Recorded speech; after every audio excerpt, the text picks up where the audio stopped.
Hola, ¿qué tal? Nosotros somos el equipo número 7 y les vamos a presentar la práctica 6, que es la transformación de fuentes. Yo soy Raúl Baraja. Yo soy Carlos Victorino. Y mi nombre es Charbel Salvador. Y empezamos. Gracias. Hola, ¿qué tal? Yo les voy a hablar sobre la transformación de fuentes. Esta es de gran utilidad en los circuitos, ya que se puede utilizar tanto en corriente directa como en corriente alterna. Y se puede utilizar con varias fuentes, ya sea de corriente o de tensión. En este caso trabajaremos con corriente alterna y se está trabajando con impedancias.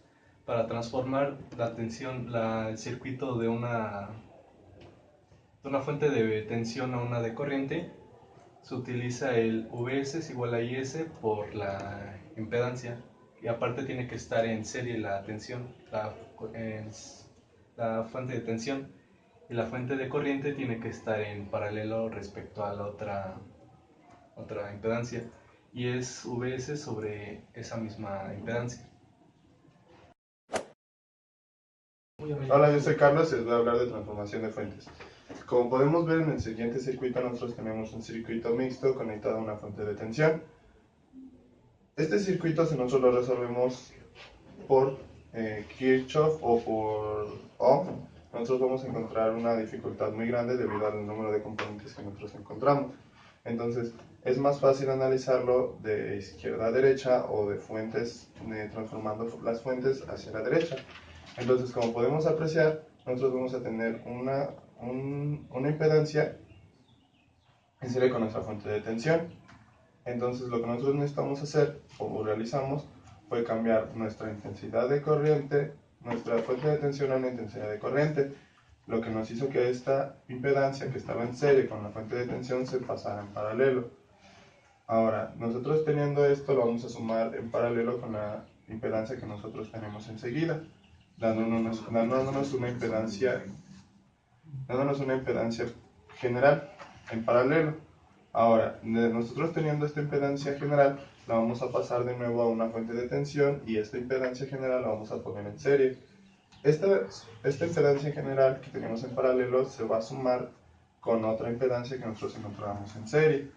Y así va a volver a cambiar. Ahora, de esta intensidad de corriente de esta fuente de tensión la vamos a cambiar otra vez a intensidad de corriente, encontrándola ahora.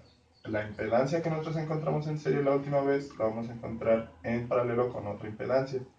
Ahora, estas dos se van a sumar y encontraremos que ya nada más nos quedarán el resistor a analizar, tanto como la impedancia en paralelo final. Entonces, nosotros tenemos una intensidad de corriente y tenemos dos impedancias en paralelo, lo que nos permitirá hacer un divisor de intensidad de corriente. Ahora se analizó y se mostraron los resultados siguientes. Ahora, posteriormente nosotros analizamos con el osciloscopio las sinoides que genera la fuente de tensión respecto a la tensión que nosotros encontramos en el último resistor, como lo podemos apreciar aquí, con un ángulo de desfase de muy poco. Bueno, esto sería todo de mi parte. Muchas gracias. Como ya se vio con el tema anterior, la teoría de lo que es una transformación de una fuente, en el cual básicamente es cómo esta se va a modificar dependiendo del arreglo que tenga con la impedancia. Ahora, las aplicaciones que tiene son varias en distintos circuitos, pero nos vamos a enfocar en dos principalmente, el cual es un multiplicador de capacitancia y un oscilador. Un multiplicador de capacitancia, como te podemos ver en esta imagen, es un circuito integrado que va a servir para producir un múltiplo reducido de una capacitancia, y un oscilador en este caso va a producir una forma de onda en corriente alterna, pero cuando este tiene una entrada de corriente directa. Son muchas las aplicaciones, pero pues esas son las que más importan en esta carrera. Bueno, las conclusiones son que realizamos la medición de la corriente respecto al circuito de los elementos con los elementos pasivos y verificamos las relaciones existentes de las tensiones entre estos. Además, comprobamos analíticamente el resultado de hacerlo en transformación de fuentes y experimentalmente. Y por último, determinamos el desfasamiento de los elementos pasivos con respecto a su fuente de alimentación.